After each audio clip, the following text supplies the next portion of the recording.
अलहक निरंजन निराकार राम का नाम कुछ लिया कर। આ ભાઈ છે ગુરુને ચેલા, એટલે ગુરુ ચેલા એટલે બહુરૂપી મહારાજની ફેરી છે। પહેલા એવા ગુરુને ચેલા હતા જે ગુરુ મહારાજને ઉપાડી સંતોની સેવા કરતા હતા। એ ગાથા હવે સતયુગની છે ને કલિયુગમાં ગાવામાં આવે છે। હવે ઘેર ઘેર તો શું ખબર પડે કે ગુરુ ચેલા શું હતા, એટલે બહુરૂપીના માધ્યમથી ગુરુને ચેલાનો વેશ કહેવાય। શું કહેવાય? હા, એટલે બહુરૂપી વેશ આ ગુરુ ચેલાનો આમાં પાસા આવે, આ ફરવાનું હોય એ કેવું લાગે છે? ઉપર બેઠેલા છે ને ગુરુ ચેલા, એવું લાગે ને તમને કે ઉપર બેઠેલા છે ગુરુ ચેલા ચાલી રહ્યા છે, બરોબર? તો આનો હવે ભાષાંતર શું છે કહું તમને।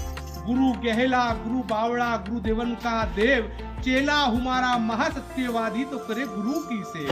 करोगे सेवा तो मिलेगा दिन मेवा, ओहर करोगे टहल तो मिलेगा तुमको महल, आखिर कर दोगे तुम फेल तो क्या मिलता है? तो मिलती है साबरमती सेंटर जेल।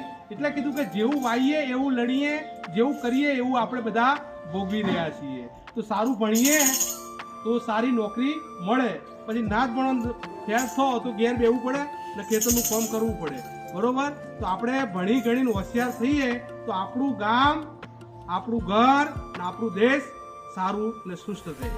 ગુરુને ચેલાનો ઉદ્દેશ આ જ છે। બોલે ગુરુ ચેલા કી જય, ભારત માતા की जय। अलग निरंजन निराकार। ભરતભાઈ હાલીસા ગામના એટલે કે આપણા પાડોશના જ વતની છે અને ભરતભાઈ આ એક બહુરૂપીનો વેશ, બહુરૂપી પહેલાની સંસ્કૃતિ હતી, અત્યારે હાલ એમણે જીવંત રાખી છે। પહેલાના જમાનાની અંદર જ્યારે મોબાઈલ નહોતો, ટીવી નહોતી કે કોઈ આવા જે અત્યારના જે ઇલેક્ટ્રોનિક ઉપકરણો છે ને એ બધું નહોતું ને, ત્યારે ગામની અંદર બહુરૂપી આવતી। તમે જોયા હશે તો પેલા ઢીંગલા ઢીંગલીના ખેલવાળા કઠપૂતળી આવતા, ગામની અંદર ભવાયા લોકો આવતા, જે નાયક લોકો પોતાની સંસ્કૃતિથી એ કહેવાય ને વર્ષોથી કે તમારા ગામમાં આવે અને અલગ અલગ પ્રકારના ખેલ કરે। મદારી પણ આવતા, બરાબર? તો અલગ અલગ પ્રકારના આવા ઘણા બધા પહેલા લોકો આવતા।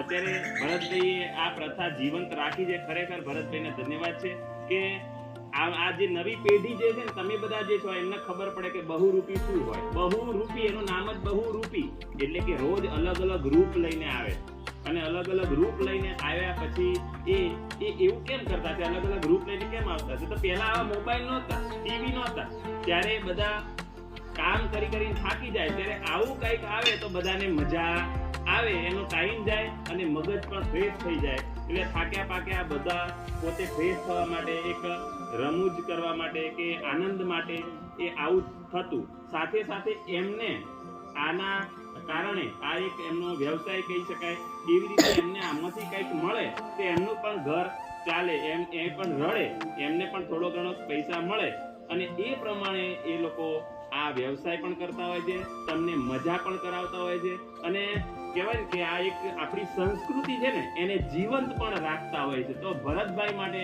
આપણે આટલો સરસ મજાનો તમને સમજ આપી એ માટે આપણે એમને તાલીઓથી વધારીશું। તમે નજીક ના છો, ક્યારેક તમે કોઈ વિશેષ ખેલ કે વિશેષ કંઈક લઈને આવો ત્યારે ફરજિયાત અમારી શાળાની મુલાકાત લો, અમારા બાળકોને પણ રમૂજ કરાવો અને એક કહેવાય ને કે આ એક સંસ્કૃતિનું કામ છે, આપણા દેશનું કામ છે, તો એને પણ જીવંત રાખો। ફરી એકવાર ભરતભાઈને આપણે હર હર